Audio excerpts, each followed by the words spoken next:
Hi, everyone, and welcome back to Behind the Numbers. My name is Dave Bookbinder, and this is the program where we dig deeper to understand what really matters most in business. And I think you'd all agree with me that what really matters most in business is personal relationships, right? You've all heard that all business is personal. Today, I'm pleased to welcome somebody who's going to help us unpack these personal relationships in business and maybe even benefit your personal life.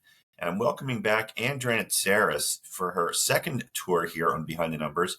She's the author of Become Who You Are Meant to Be in Your Relationships. Anne, welcome back.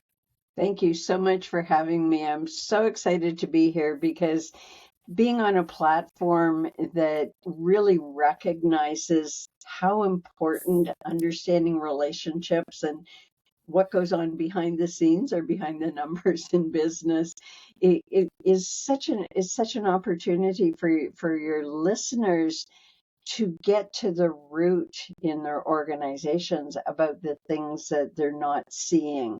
Gets them away from dealing with the superficial symptoms and down to how am I as a leader, how am I as an employee contributing to the issues that we're experiencing here at work. Oh, yeah, 100%. I'm looking forward to unpacking this with you Yes. because, they say that 80% of people don't quit their job, they quit their boss. And it's all about leadership, and leadership drives culture, which drives performance. And I write about that and talk about that. So Yeah. today I'm going to let you talk about that. But why don't you introduce yourself to the audience? Let folks know a little bit about who you are. And I just mentioned the book, so maybe you can just chat about that briefly. Sure. So to keep it brief, and put my career in a nutshell, my intention right from the time I decided to go into the helping professions was to help people achieve their potential in whatever form that took. And whether it was in personal lives or in their relationships or individually, as people came for help, trying to get them to the source, the beliefs that drove the behaviors that were causing the suffering that they were experiencing.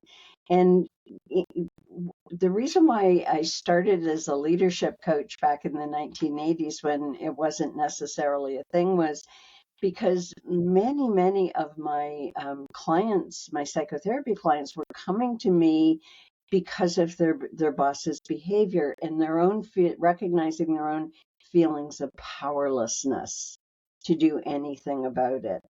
And so starting to work with leaders on the other side gave that opportunity to change the root of some of the organizational issues.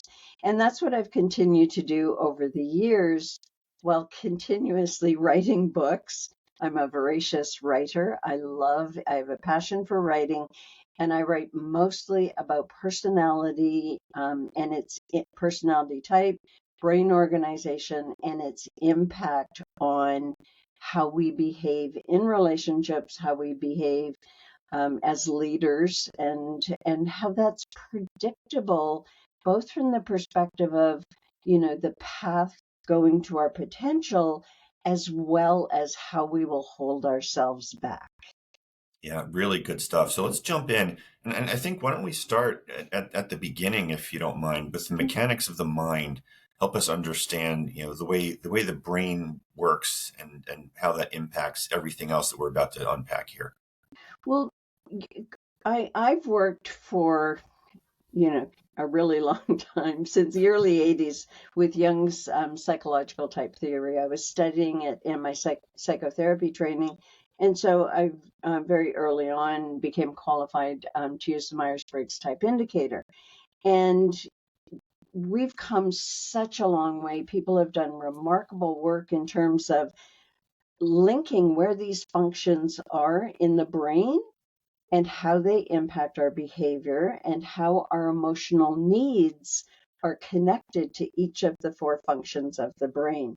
And so when I represent myself as someone who knows neuropsychology, it's through this really limited lens of our um, our predominant needs drive our emotional behaviors, but these needs are connected to the dominant functions in our brain that determine how we perceive the world and how we make decisions about what we perceive.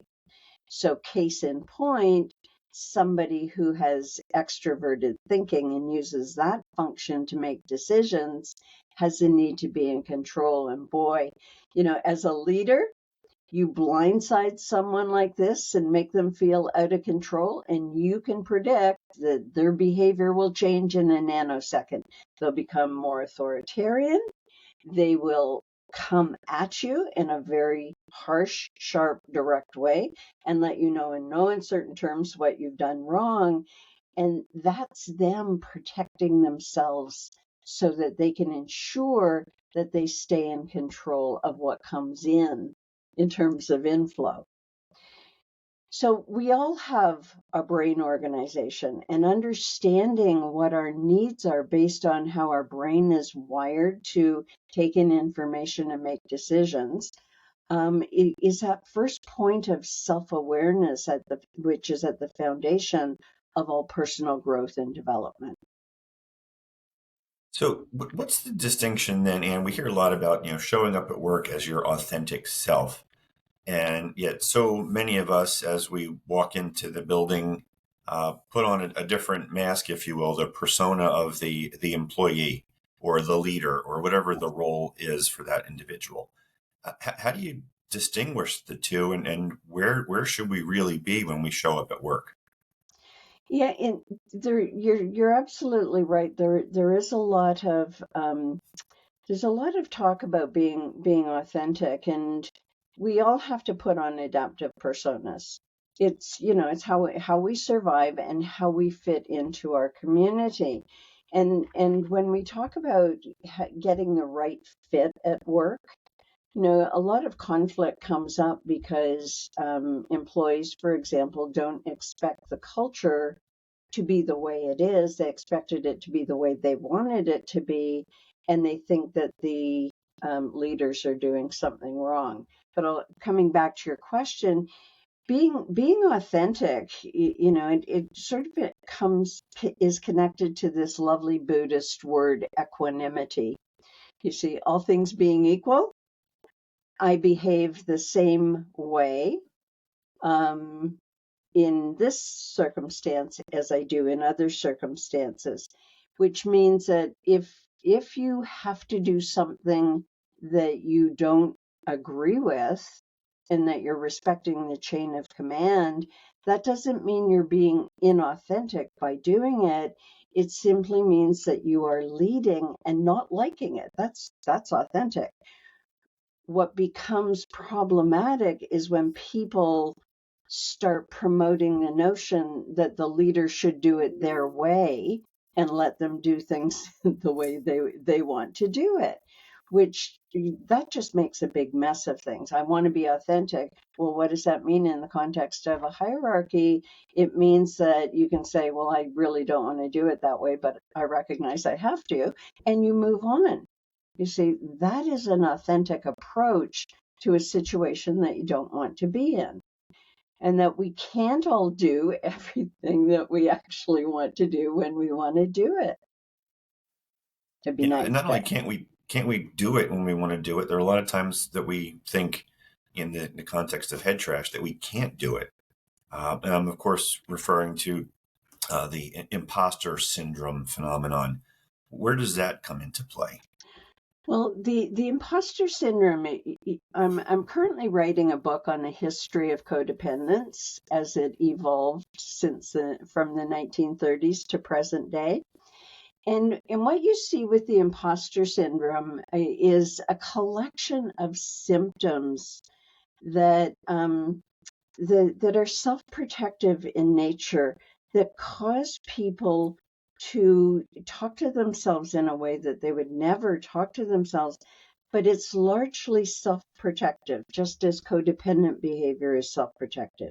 It keeps us safe and small by staying dependent on other people for their approval of us and making other people responsible in some ways for validating us and what we do.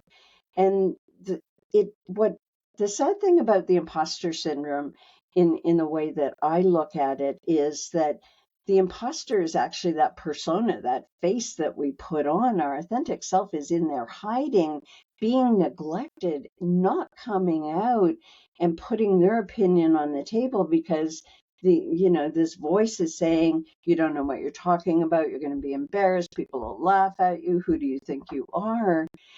And that is a self-protective voice that we have the ability to decide that we're going to listen to it or we're going to ignore it and say, yeah, you're just there to protect me. I really don't need to hear you. I'm going to say this, even though it makes me really nervous to do so. Yeah, and some of that self-protection is real, right? Some of it Yep. is the fabrication piece, the self-doubt, but some of it can be real because there's fear of speaking up in a meeting, for example, because you've seen behaviors of leaders and how they respond to certain comments. And sometimes maybe it's just not worth sharing your opinion because you don't want to bear the consequences. So in that whole statement I just made is this idea that the leaders are going to drive performance and behaviors of employees. So talk a little bit about that and how leaders can actually influence performance. And this is where leaders have to recognize that there's something in emotional intelligence. Of one of the competencies is that other awareness, the awareness of the impact of one's own behavior on other people. And leaders can have this self-concept that, their persona is, hey, I'm okay, Jack. It's everybody else that isn't doing it right. And so they don't actually believe that they're doing anything wrong or they were just kidding or whatever it might be. People don't want to be embarrassed by me, don't say stupid things at meetings, right? They come from their own ideas, just in that same way that employees come with this idea that if somebody says something untoward or something hurtful, that they can't say, you know, please don't talk to me like that when I present an idea. What, you're going to get fired? I know there are some work environments where that totally wouldn't fly, but in many work environments, it would be totally appropriate for an employee to say, please don't talk to me in that way. Leaders are the people who are least likely to initiate leadership development for themselves because their idea is that they can't get employees to do things because it's the employee's attitude.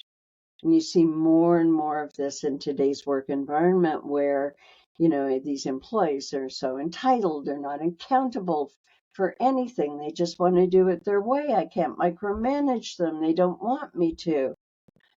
And all of these things have become more increasingly excuses as to why leaders aren't maintaining their authentic authority, both personal authority and role authority. And so it's actually increasing the stress of leaders in organizations across North America in particular, where this is running rampant.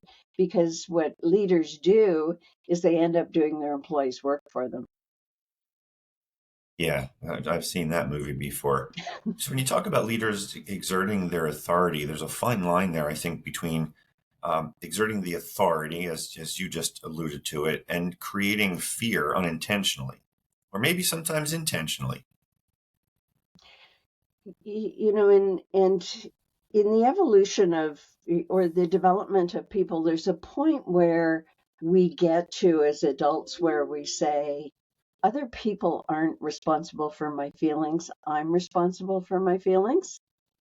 Emotional intelligence Right. 202, as it were. That if a leader is very direct and that frightens the employee, yes, the leader has to be aware that they can soften their approach without um, without changing what they want from the employee. Seems to me we've got some tight timelines coming up.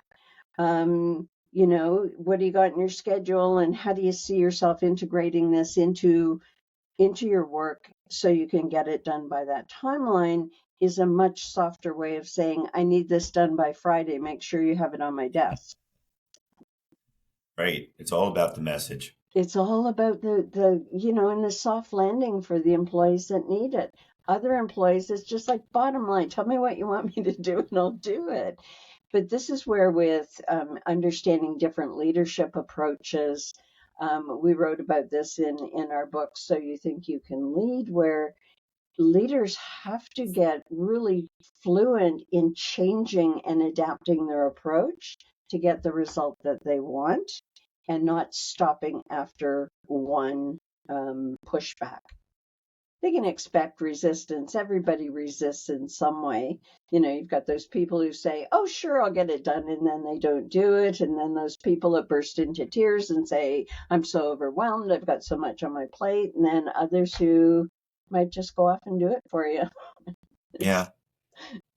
There's so many variables at play here, and as I'm thinking about things, right? So you've got the leader and what they can control and how they present, but then delivering the messages to the employees, right? As you talked about with regard to the soft landing, each individual is going to receive things differently. Each of them has their own motivations and their drives. Like some people may need recognition, some want compensation, some like acts of service, whatever it may be.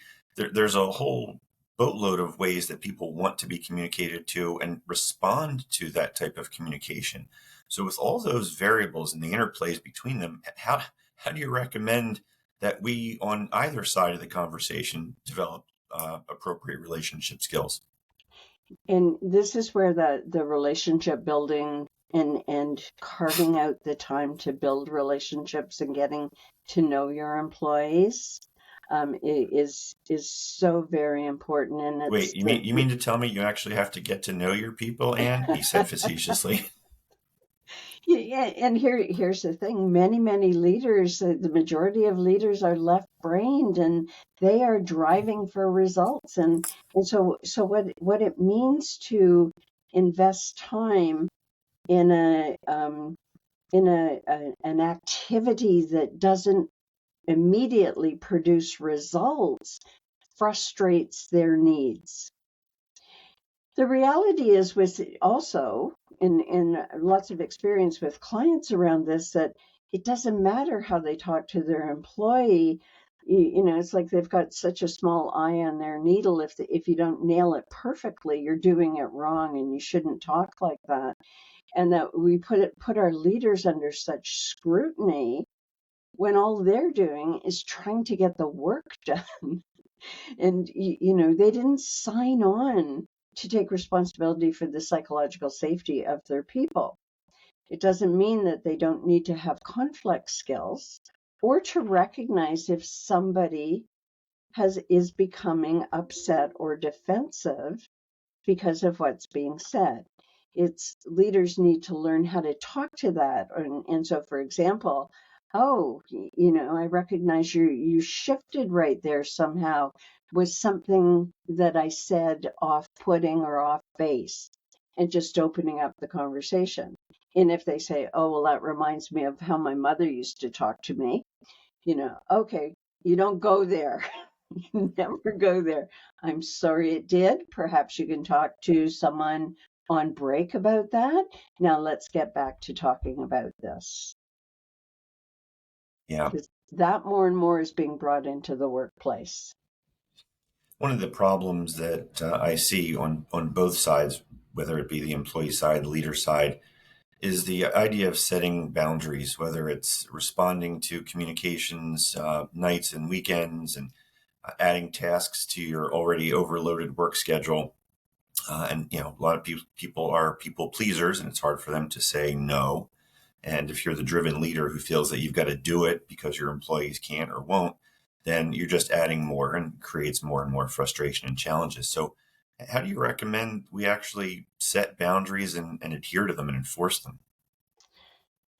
Are you talking about a workplace that's chronically understaffed and under resourced relative to time?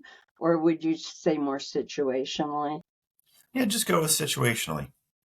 Just situationally, you see, the onus is on the employee to be able to enter into a dialogue where they say and can empathize with their leader. I understand that, you're really jammed up about this, or I understand that this is really important to you, but if I do this for you, I am not going to get to all of those other tasks.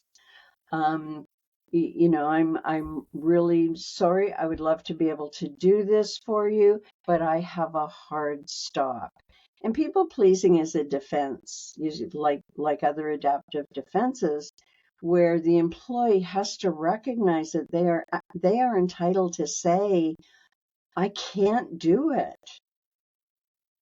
Again, there are those workplaces where if you say that, it's going to cost you. And, but in the majority of organizations that I've worked for, if you say something like that, the manager goes back and tries to problem solve it in another way. Or the leader can also engage the employee in, well, help me. Who else might be able to do it? Or, I've run out Right. of ideas. It's something about the engagement of it and dealing with it, not as an emotional issue or a people issue, but a resource issue where we don't have enough time. Yeah, and then it's about just how do you prioritize and you defer to somebody else. I've got all these other things on my plate. Where should I put this in? Because something else is going to suffer Yeah. as a consequence, right? And for employees who, there's this over focus on, leaders exercising too much authority, and then authority becomes a bad word. But if employees don't feel entitled to exercise their own authority, their own personal authority, where they say, that's outside the scope of my contract, I'll do it, because I'm a team player, or I won't do it because I don't feel comfortable or confident in that area. I've got too much on my plate, whatever. That's their exercising of authority too. So, they just don't have the position authority that leaders have.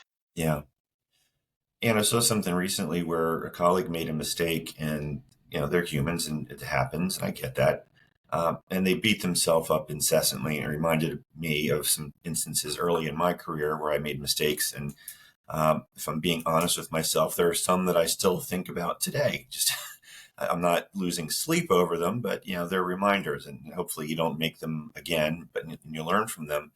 But you talk about embracing your imperfections and your mistakes, and I want you to share that. Yeah, this part and parcel of the imposter syndrome, and this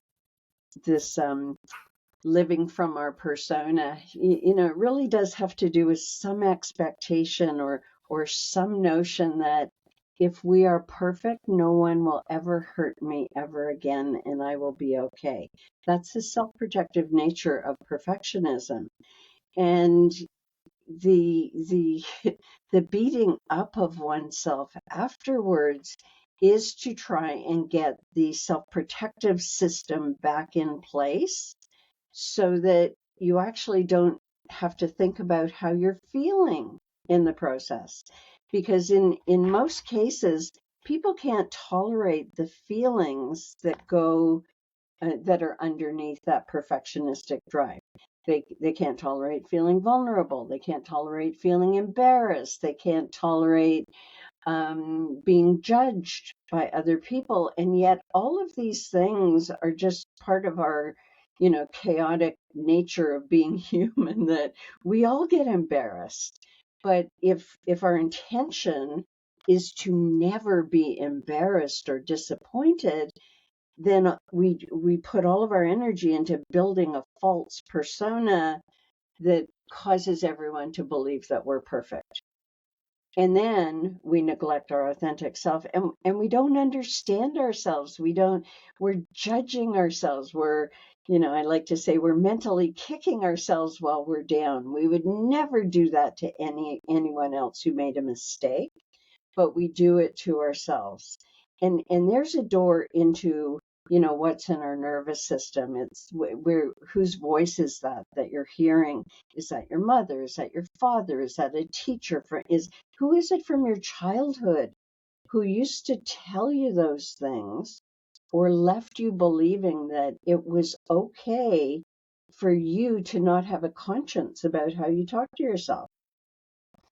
And so once we start, this is a road into self-awareness. Then I am more aware now of these things that I'm avoiding. It's not about being a perfectionist. It's about avoiding feeling human, feeling vulnerable. And gosh, we're all human. Some of us more so than others. But perfectionism does such harm to so many people. Yeah, absolutely. And that's, I guess, a dysfunctional pattern, right? When you're continually beating yourself up. And so many times that negative self-talk is all you hear. And like you said, you would never say it to anybody else. Yeah. You certainly wouldn't say that to your dearest friends. And yet we say it to ourselves repeatedly. Why do we continue to repeat and ruminate on these dysfunctional patterns?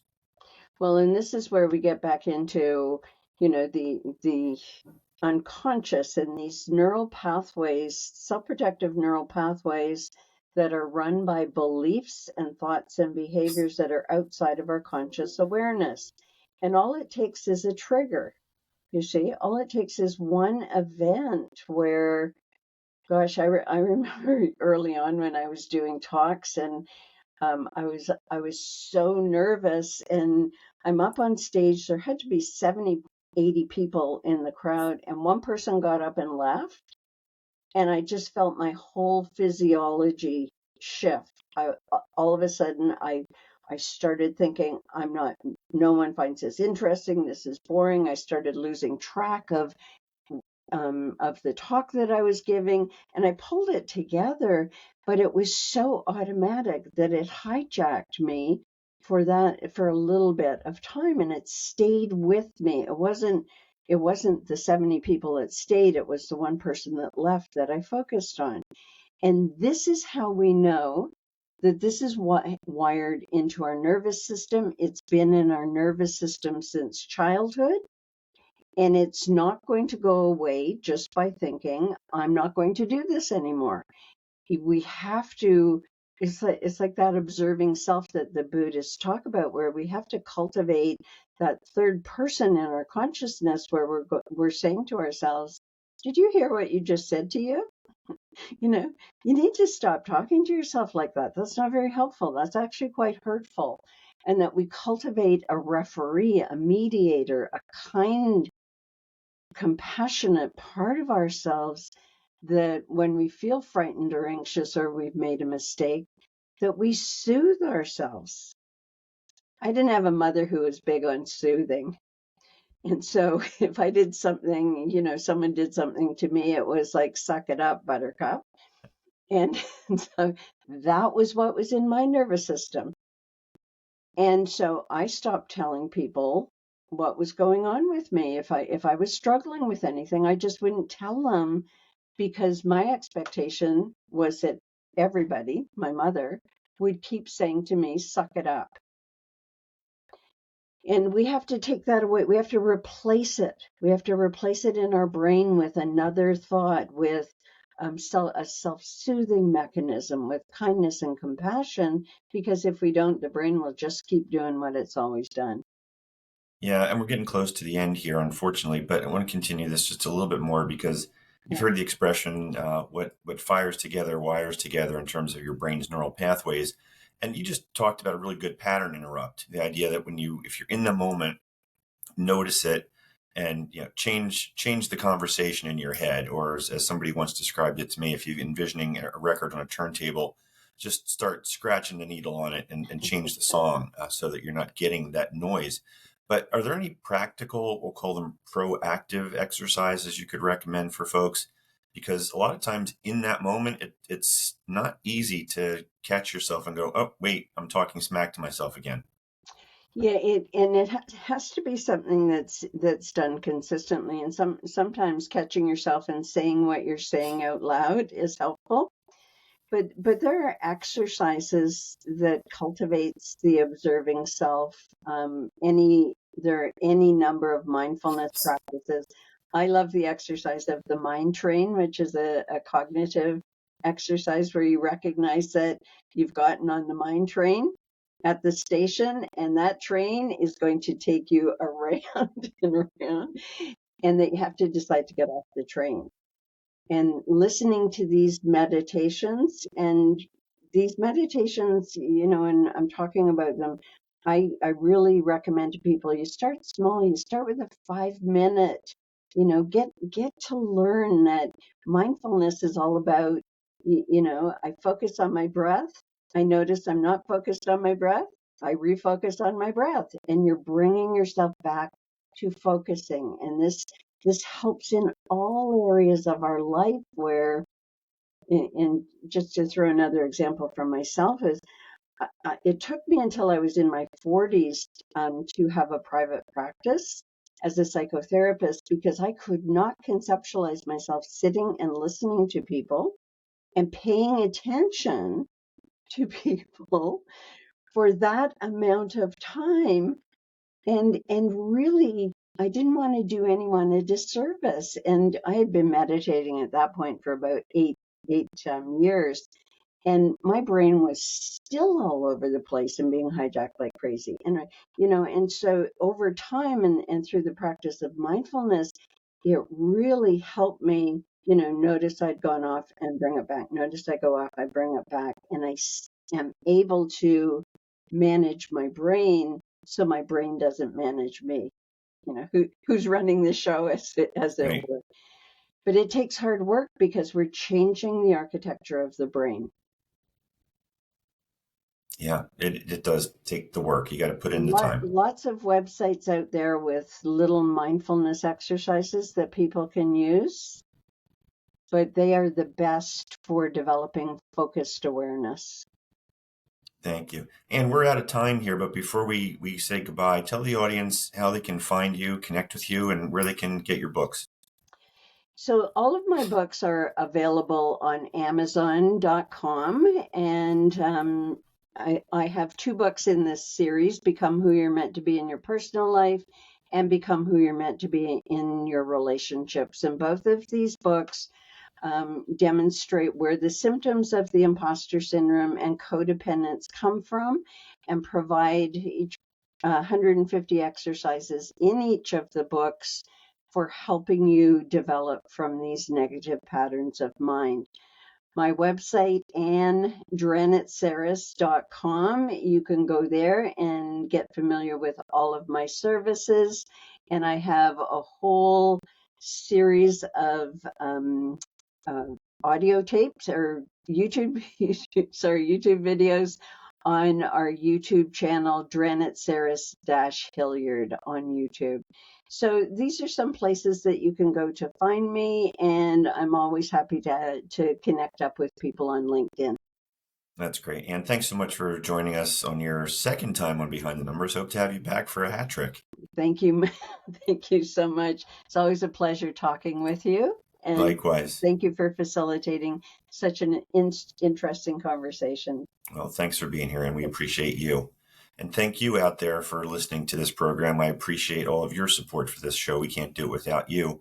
Please tell a friend about it if you're so inclined. Hit the share button, leave a comment, leave a review. That all helps to create more visibility for the program. My name is Dave Bookbinder. I'm known as a business valuation expert. I serve business owners and their advisors.